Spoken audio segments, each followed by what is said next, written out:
Welcome to the Biz Doctor Podcast, my love letter to business owners the world over.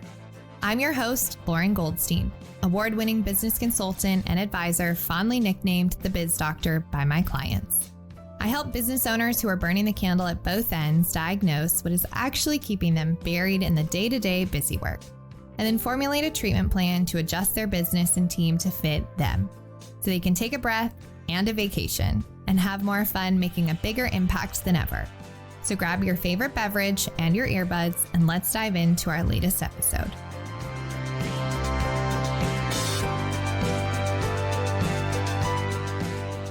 Today's podcast episode comes with a big red explicit warning. That is explicitly awesome. And fair warning, there very well could be some creative swearing and sass, so don't say I didn't warn you. If you've ever been burned the F out in your business, yearning for a better way that doesn't involve you burning the candle at both ends, and essentially being neither early bird nor night owl, but an exhausted, coffee-addicted pigeon, then buckle up, Buttercup. Today's episode is just what you and your business need. Welcome back to the Biz Doctor Podcast. I'm your host, Lauren Goldstein, and I'm joined in the studio by Andrea Crowder. And today we're going to get real and raw as we dive into what exactly it means to stand strong with the boundary of, if it doesn't feel like a fuck yes, it's a hell no. Imagine with me for a moment, who would you be without the emotional baggage? What would your life, business, relationships, and health look like if you were, wait for it, untriggerable? Well, Andrea Crowder is here in studio and in life to answer those questions, and as she says, fuck around and find out. She's been featured on entrepreneur.com, and Andrea's clients call her human Xanax without the side effects and a literal business genius. She is certified in rapid resolution therapy and specializes in nervous system regulation, subconscious reprogramming, and spiritual entrepreneur-friendly business strategy. This former stripper and single-team mom now runs a 7-figure coaching business and leads a pleasure over pressure movement of over 35,000 unruly entrepreneurs on Instagram. When she's not celebrating her latest 6-figure month, you can find her traveling the world, giggling hysterically over dirty jokes with her team, or savoring a cool glass of cab on the Florida coast at sunset. Told ya, today's episode was going to be extra juicy, so grab your favorite beverage and earpods and let me welcome Andrea to the show. Thank you for having me. Thank you for joining. I'm so excited to have you. My pleasure. Yes, I've really been looking forward to this because I quite literally almost burned my business down back in 2019 because, ironically, we were so successful that I was unknowingly burning myself out and with it, my whole nervous system. So I know today's episode is going to be beyond impactful for those tuning in. So, to kick us off, you have such a powerful and interesting story, so I would love for you to share a bit more about your path and how it led you to starting your work you now do with high-performing and unruly women. So, as my bio mentioned, I started kind of my professional career as a stripper. I was a stripper and a drug dealer. So that's where I started learning entrepreneurship. And, you know, there's some really powerful lessons that came out of all of that. But through that, I also lost myself. And I woke up one day and my boobs were hurting. And I was like, okay, I'm 19. I text one of my best friends, who's the only person that I ever knew that had had a baby yet, other than my mom, who I certainly was not texting in this moment. And I was like, do you think? And she's like, Andrea, you better not. And I didn't have any money. I was broke at this time. So I walked into the grocery store. I grabbed a pregnancy test and I walked back into the bathroom like I owned the place, stole a pregnancy test to find out that I was about to become a teen mom. I remember in that, you know, like a hospital lighted kind of dark room, just cold, dingy, wet, damp, disgusting grocery store bathroom. I looked down, I saw 2 lines, and I found out that I was going to become a mom. And I really believed that my son saved my life because not long before that, I had nearly overdosed on cocaine and ecstasy. I was on a surefire path to overdosing or possibly even death. And I certainly wasn't in an environment where if drugs didn't do it, you know, it could have definitely been something else. I had friends who were, dying in car accidents and gunshots and coming out of jail. And if you looked at me today, driving my cute little Mercedes in my $2 million home, you'd be like, no, Yeah. no, not you. Yes. Yeah, that was my life. And I remember, making a decision. Like I obviously I can't bring a child up in this environment. So I left Washington State. I moved to Vegas. I moved in with my mom momentarily while I was pregnant, and then ended up moving back to Washington to have my son there. And I remember waking up one night in the middle of the night. I had mastitis, which is a breast infection from nursing. I was trying to figure out nursing. I had a colicky baby. I was exhausted. I was trying to feed him in the middle of the night. And I remember rocking, and he was crying and I was crying, and like my tears are falling onto his face. And I don't know whose tears are whose anymore. And I remember just looking at him like, I've got to get my life together. And I said out loud in the middle of the night in the dark to that tiny little baby, I promise you, I will become a woman that you can be proud of someday. And I've spent my entire adult life making good on that promise, like trying to become a woman that my kids could be like, that's my mom. And just be filled and beaming with like pride and seeing me, do things that other people maybe couldn't or wouldn't. And it didn't start out with some like big, quick shift. That was, when I was 19 years old, and I didn't start my first business until my late 20s. I think I was like 27, 28. So there was a decent chunk of time in the middle of me just sorting out my life and figuring out what I wanted to be when I grew up. And, I had a career working as an executive assistant to the president of the company that I was working for. And then I was an in-house event planner. So I had just like a normal job making, starting out at $37,000 a year. And then when I left that job, I was making 50. So now I'm looking at like life and the life that I live. And I'm like, I can do that. And I've done it in a day, actually. I've done more than that in a day. And I really do believe I made good on that promise, not just because I've been a financial success or because anybody could look at my company and be like, wow, you lead people or whatever, but because on the inside as a human being, I wake up every day and I feel like I have control of my life. When something is off, I know what to do and I know how to fix it. And that became a huge part of my story. It's like I actually did build the 7-figure business in network marketing first. And I always say network marketing is like a business in a box where you don't have to create the products. You just find something that you love and you get to go sell it. And like I loved that beginning for me. It was so helpful and so supportive, but it is very much like a hustle culture and a burnout culture. And you are really, really praised for it. And I remember sitting in my $1 million home with my Mercedes in the driveway, looking over at my husband at the time, and my kids on the floor, and they're just like organizing their Christmas gifts. And inside, I am just literally, it's like razor blades on the inside. And I am just in pure panic thinking like, when's the shoe going to drop? Like I had assets, I had money in the bank, all the bills were paid, everything was good. And it still felt like I was that broke girl swinging around a stripper pole for a $20 bill. And I just hadn't been able to get like my body and my emotions to update to my current reality. And I feel like so many people can relate to that. They can look at, they're like, I know that there's money in the bank and I know that I'm okay, but inside I feel terror. And I think that that's really relevant around money. And there's this always like, well, I got to get more and I got to get more. And if I have and I have more and more and more and more, then I'll finally feel safe or I'll finally feel successful. And that hadn't been true for me yet. I hadn't figured out that piece. And I remember sitting there on that Christmas day and I made myself a promise and I said, I will never end the year feeling like this again. I was suffering, waking up every single day like it was a game of fucking whack-a-mole at the circus where it's like you hit the thing and it goes down and it pops up somewhere else. And just like that stress, that anxiety, I was waking up with it before my eyes even opened. It was just pre-existing before my consciousness had entered back into my body after sleep. And I decided like I had to figure that piece out. So entrepreneurs do weird shit and we're like, I'll do anything to figure out and solve this problem. And so I was like scream therapy and like Reiki and alchemy. I remember I was paying this girl over $10,000 a month to do energy work on me, just like begging, hoping, and praying to like figure this out. And like, I was like sitting in kumbaya circles, like humming and like sending vibration to different parts of my body. Like I did all the things.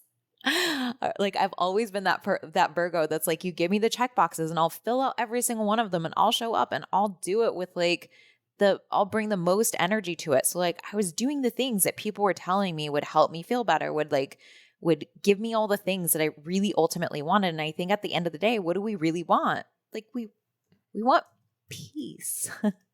We want to feel good ultimately. And I just hadn't found that yet until I walked in one day after doing a lot of therapy supporting my ex through extreme PTSD from his military career. I had become a full-time caretaker while running my business and children and all of that stuff. And I picked him up from 2 months of being in a trauma treatment facility. And he looks over at me and we're driving him home on the way home. And he goes, "You okay?" And I just lost it. I was like, "Blah, I am not okay. I am not okay. I can't hold this anymore." Like I did every single thing. Like I was like the present mom, running a business, launching another business, supporting him through PTSD. I pulled like $60,000 out of the fucking wind to be able to pay for his trauma treatment facility on top of starting a physical product business. And it was just like, I was not okay. And I walked into this therapist's office that was recommended to us to support him in his follow-up treatment. And I walked in there and I was like, I don't want to feel this anymore. And he looks at me and he's like, I'm going to make this like long story a little bit shorter, but at the end of the day, he was just like, okay. And we went through about 60 minutes together. And by the end of the 60-minute session, he looks at me and he's like, do this, take a deep breath, think the word release, and now check for the feeling. And I was like scanning my body for that feeling that had always been there for years now. And I couldn't find it. Like if Ed McMahon had walked in and he's like, "I'll give you this $1 million check if you can just feel that suffering just one more time." And it was fun and I was laughing through it and I wasn't like feeling it to heal it. I wasn't like crying and like reliving old traumas. None of that. I almost hardly got to speak a word in this therapy session. He actually was like the long-winded talker. So I remember looking at this white-haired old man who's just like a very stereotypical like therapist that you might see on TV. And I was like, what the fuck did you just do to me? And he's like, yeah, I get it. And he picks up this book and he hands it over to me. And the title of the book was Life-Changing Conversations by Dr. John Connolly, and who's the founder of Rapid Resolution Therapy. And that's where my life changed dramatically. Someone finally was able, have you ever heard something and your whole body is just like covered in goosebumps because you're like, for the first time in my life, I finally feel like I'm hearing truth. Something I that call them actually, truth bumps. Yes, truth bumps. I love that. You're so good with your metaphors. Thank you. I've not forgotten that about it. I was like, yes, I'm very excited to see what comes out today. You're so good with your metaphors. But yeah, like I started reading this book and every word I was like, this is the only thing that's ever made sense to me. Now I understand why I was playing whack-a-mole and now I understand how to stop. And I don't suffer from daily anxiety anymore. In fact, I want to say since I started that, maybe 3 times over the course of several years have I had small baby bouts of anxiety, and then I do RRT and I clear it and then I'm back to good. Unless like something else pops up, 6-8 months later. Like most people are like, I can barely go 6 to 8 hours without feeling anxiety, let alone 6 to 8 months. And now it's like once a year. I'm like, oh, it's time to have a session with John. So yeah, that's been kind of my journey in like that was the longest intro you probably ever gotten. That's okay. Like the thing that I love about having guests is that it illustrates how different each of our paths to entrepreneurship are. And there's a few things that I love about your story that I just want to highlight. The first is in every situation that you were faced in, like, I'm going to say an insurmountable feeling situation, you said, no, I'm committed. And I think that that's really a difference between an entrepreneur and somebody who might not be in the entrepreneurial game, is being committed versus being committed until.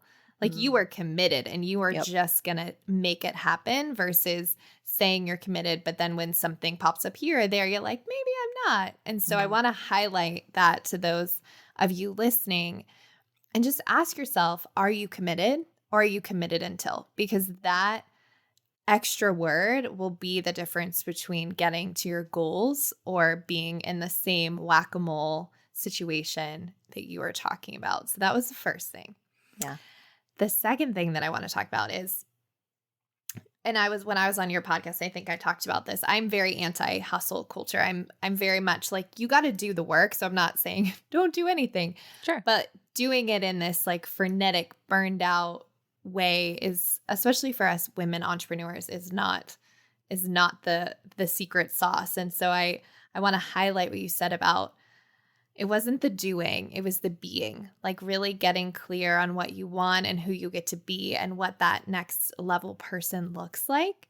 And so I want to highlight that to kind of give everybody who's listening permission to really get clear on, who are you? What do you want? Who are you being in your business? Who are you being with your clients, your spouse, your children, etc., instead of just doing the doing? Because I know for me, I had to disengage the value for the effort because I felt like for a lot of my life and professional career, if I wasn't doing more, then I wasn't as valuable. So I know we're going to dive in more to those. But the first thing, in case people are like, wait, go back to this magic thing that changed everything. For those of the audience who are listening and have not heard of this before, can you break down what RRT is a little more specifically and give them like a little tidbit of where they can go if they want to learn more?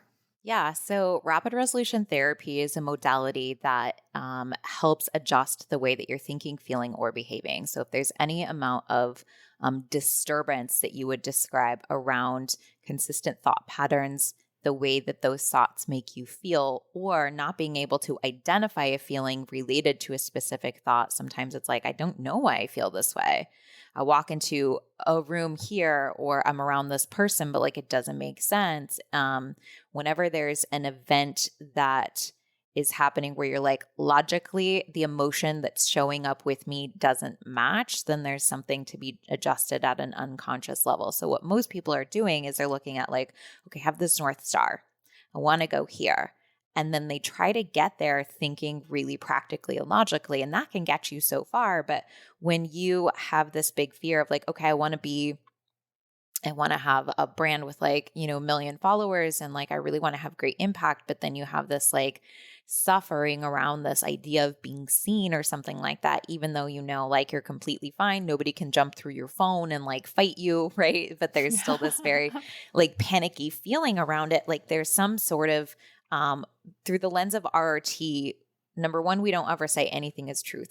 We always say like, this is just a valuable way of looking at things because like it's not a great use of our time to argue truths. We're just looking, can we cause an effect through this lens? And so the lens of RRT would be that there's just like a data blip.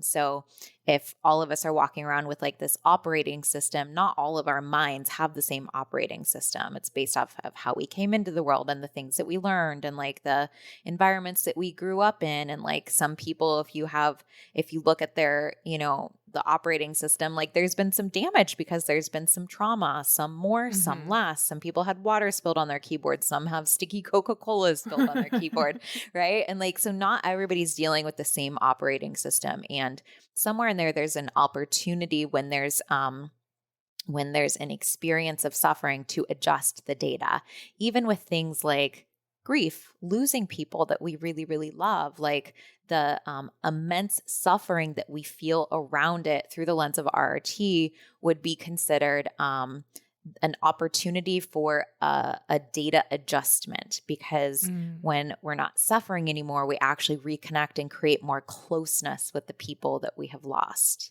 And so it's all about like being able to I see it as like I'm turning the dial down of suffering on the radio. You're turning off like the AM static so that you can turn up the volume on the FM and get the music that you want and be able to really enjoy it without all the extra static. So that's kind of RRT in a nutshell, is like turn down the static so that you can enjoy the rest.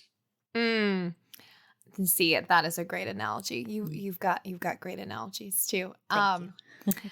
I think what excites me most about where we're going in this episode and what we're talking about is shifting the perspective of like business has to be sterile. And so what I mean is when I started my business 12 years ago, you know, it was a very different landscape. Yeah. And there was almost this like collective thought about like you had to be really buttoned up. You shouldn't show your personality. You shouldn't feel things. You should be very professional.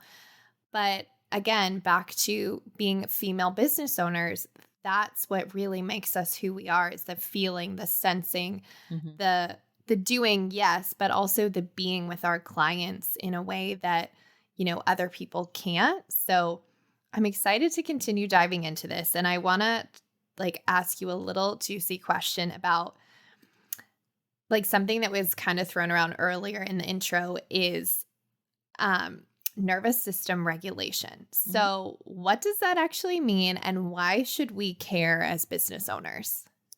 Yeah. So if you are looking to get from point A to point B, would it be more useful if your path was completely paved or had a ton of potholes? I would say paved. Right. That seems obvious. And I think everyone would agree with you, right? And so when our nervous system is out of balance, our ability to grab a useful thought and make a quicker decision becomes compromised. So when we're in a state of fight or flight or freeze, blood leaves the brain, going to jaw if you're angry, or arms and legs if you're afraid, making you faster but dumber. And find one time in entrepreneurship where it's going to be more useful for you to have compromised intelligence. Nowhere. Never. So a nervous system regulation is ultimately about like, how do we keep more blood in the brain consistently so that we have access to creativity, intuition, logic, focus, and energy.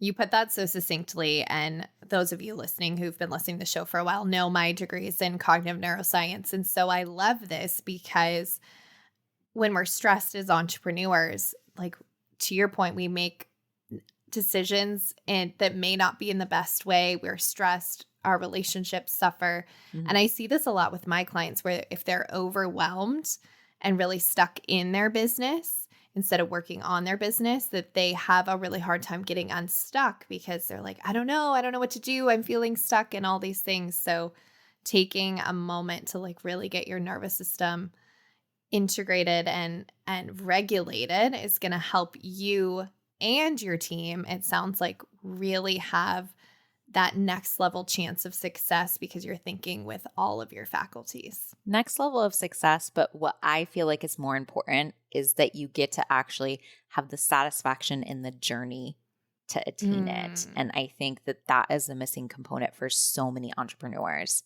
is there is a lot of perceptions of like sacrifice and discipline along the way. At what point do we stop that? And at what point do we actually get to enjoy what we've built? And actually, that's such a skill and such a practice. And one of the things that I love about RRT and why I use it in every element of my business now is because it's my job to take the tangled Christmas cords in your head and to untangle them for you. And so when you show up and you're in my world, you're going to sit there and I'm going to untangle all of it. I'm going to plug it in for you. And then all of a sudden, psh, the light turns on and then there's magic. And I hate untangling Christmas cords, but I can do it in your brain. I'll throw a real set of Christmas cords straight into the trash before I actually spend time untangling them. But I will untangle your brain for you. I love that. And that's a perfect segue into like the really juicy part. How do you build a business around pleasure instead of pressure? Yeah. So it's not that nobody ever feels pressure in business, right? It's just that I won't move from it. Because when I'm in a state of pressure, it is the inner mind perceiving that something needs an action needs to be taken now. So I'm, number one, starting off reactive. Number two, I'm probably I'm beginning or in some sort of fight, flight, or freeze response. Again, blood leaves brain, going to other places in the body, but not in the place where it's going to be most useful for intuition, creativity, and focus, logic, and energy. And so I know that those are the 5 elements that are going to power my business, do it well, help a lot of people, and be able to move faster. I don't want to compromise any of those gas tanks, so I will not move from there. It is that I will adjust and I will pay attention to my decision-making process. So one teeny little thing that you could take away and do today is to, before you make any decision from now on, and just play with this with food. This is really easy for people with food. Most people think about it would feel really good to have that bite of ice cream when they're dairy-free. They're not paying attention to how it will feel to have had the bite. Oh, man. Yep. Right? So you think about that first taste and it's like, so good. And then you're not thinking about like how it's going to feel after. There's a longer state of suffering in the having done it and in the remembering of having done it. So even after the pain is gone, you can still remember and re-experience and re-sip this fucking pain. And I'm like, why are we building businesses this way? I have a standard in my life where I want to imagine doing it, actually doing it, and remember having done it. And I want to remember it fondly. Period. I want the immediate reward of doing it, and then I want the reward of having done it. Period. If I can't have both of those, I'm out. I'll find another way. And I can say that with the privilege that we have called the internet, because we have so much tech, so many resources, even resources that we don't even have to pay for. I've built a 7-figure business off of Instagram and I don't run ads. Like, we are so privileged in this world with the access that we have. So I know, based off of my perception of the privilege and the resources that are at my fingertips 24/7, that I can look at a North Star and say, I want to go there, but I can't get there using this model. So you said earlier, like, you're committed to you're committed. And I would agree. I'm committed to the North Star, but I'm not committed to how I get there. I am willing to change cars or vehicles fast in order to get there with a smoother ride. I'm holding a higher standard for a remarkable building business experience and a remarkable business. I think you highlighted a couple of things. The first is, what resonated with me is one of the things that I am so passionate about with my clients. And one of the results we get is going from having a reactive business to a proactive business. Because when you're in that constant firefight response, like, you're not making the best decisions. Yeah. It's hard to be strategic. It's all the things, high stress, overwhelm, etc.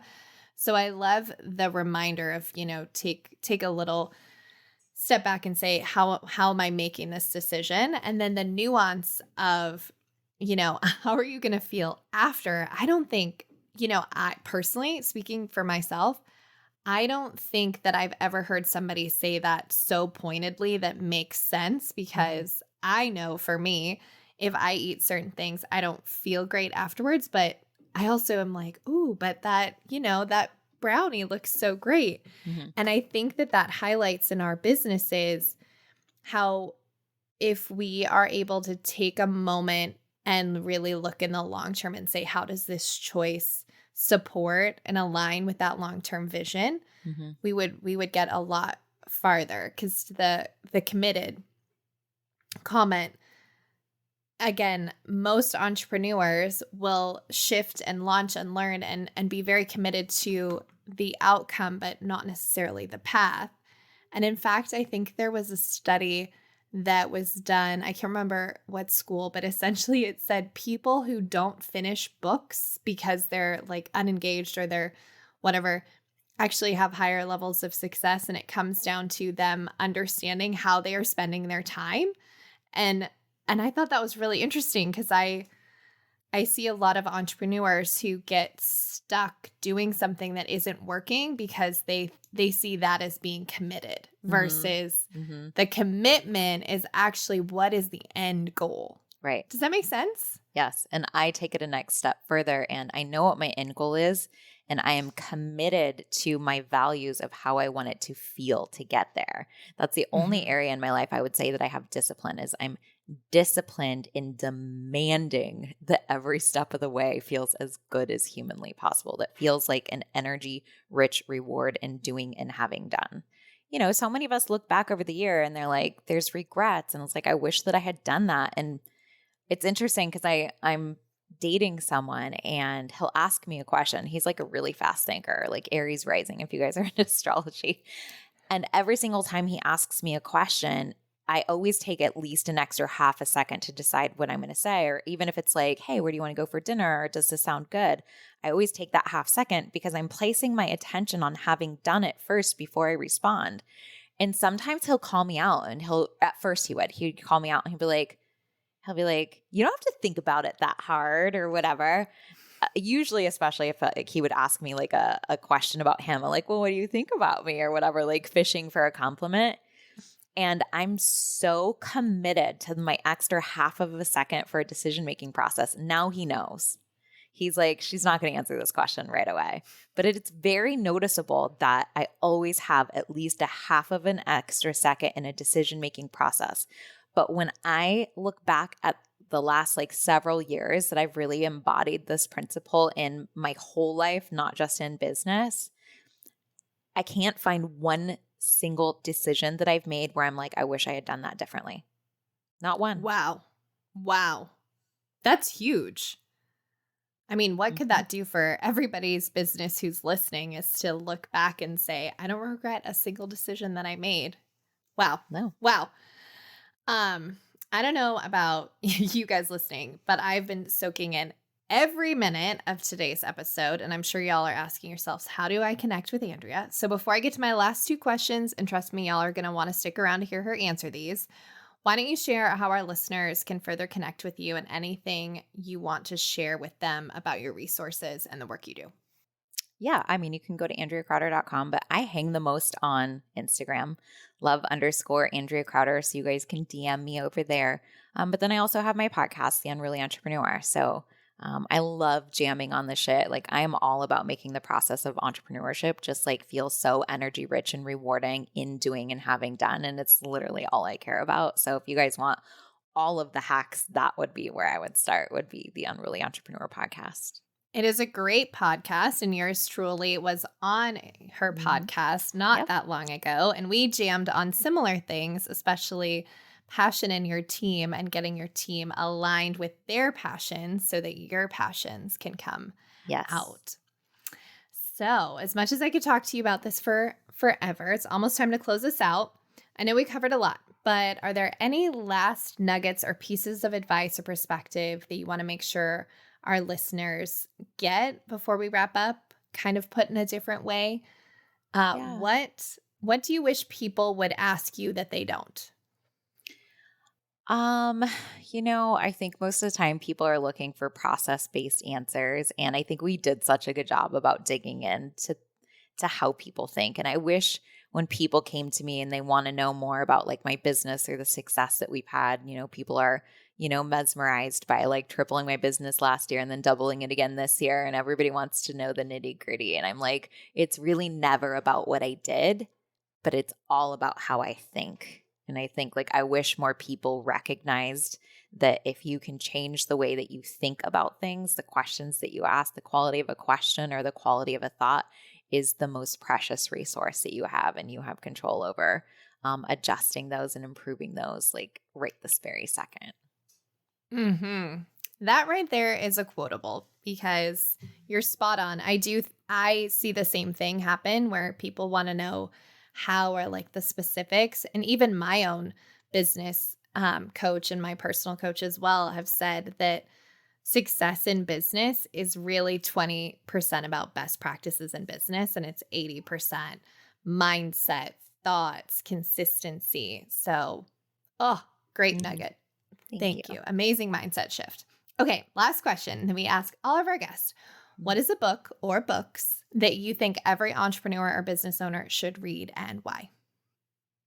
I said it already. It's Life-Changing Conversations by Dr. Connolly. That's hands down the number one book that I recommend everybody read, because the thing that I found is that even without me doing rapid resolution therapy, a lot of the things that had occurred in my life, you get to just read him. You get to read case studies and patients where he's actually talking to them and hear exactly what they say or what he says to each person. But then he also explains why he said it that way. And like I said, it's like that quality of the way of thinking and the thought. And that book changed everything for me. In fact, I noticed that if I shared a similar struggle with the patient that he's talking to, my emotional charge around my own struggle adjusted simply by me just reading this book. So like I actually was emotionally regulating simply through reading him talk to other people. So hands down, number one, always and forever. That's going to be like my favorite book on this planet Earth right now. And also I'm launching a book called Amore Money at the end of this. So I would say that would be number 2, but it's not out yet. Well, I can hands down say that book is going in my Amazon cart very soon, but now I'm not letting you get off that easy. Tell us about your book. I know it's not out, so we'll post the link when it is, but I need to know, what is this book about so I can make sure to get on the pre-order list? Yes. Amore Money is all about changing your relationship with money. I believe that if you change the way that you move with money, money changes the way it moves with you. And a lot of people are avoiding, they avoid their numbers. They're afraid of them. There's a lot of shame around like where they should be or think that they should be. So Amore Money is all around me dissolving this, this emotional response of like shame and guilt around where you are with your numbers so that you can start to actually feel and more of like a relationship, a really like juicy, delicious, almost like a great timeless love relationship with money. And especially if you're like lean more towards ADHD and you're like, I don't want to do anything unless I get a reward from it. It's very, very much like immediate and long-term reward focus, like I said. So I am ADHD, so I kind of had to hack that for myself in order to hack it for humanity. But that's the purpose of this book, is so people can actually have a more timeless love relationship with their money so that they can do more useful things with it and really have a better quality of life.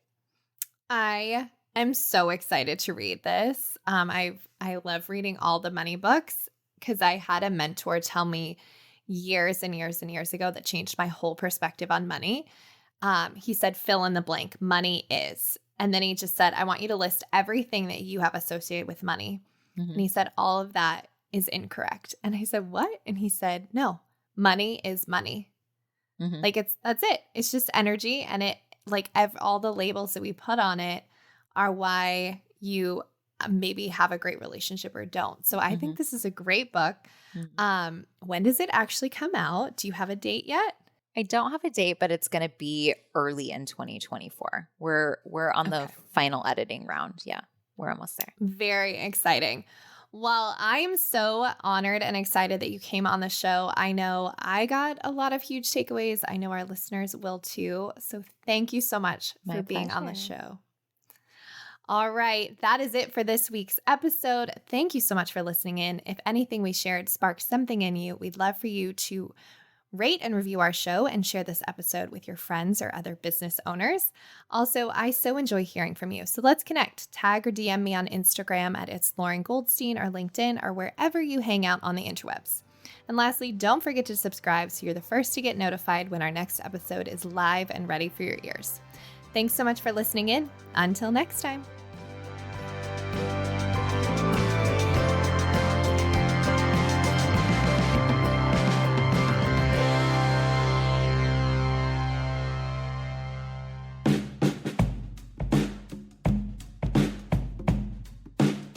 Thank you for listening to the Biz Doctor podcast. Now, I like to say that friends don't let friends WebMD your business. So if you're wondering what your next steps could be, here are some options for you. No matter what, head to the show notes or to my website, goldenkeypartnership.com, for some impactful resources to support you getting out from under your business. That's also where you'll find the links to learn more about our services and how we support business owners, just like you, who are ready to make the successful jump from business operator in the trenches to visionary business owner with more freedom and flexibility. All of that info is on our website, so pop on over to learn more or get in touch. goldenkeypartnership.com. Finally, if you love the Biz Doctor podcast, I'd be so grateful if you would share it with your friends and network and give us a 5-star rating or review wherever you listen to your podcast.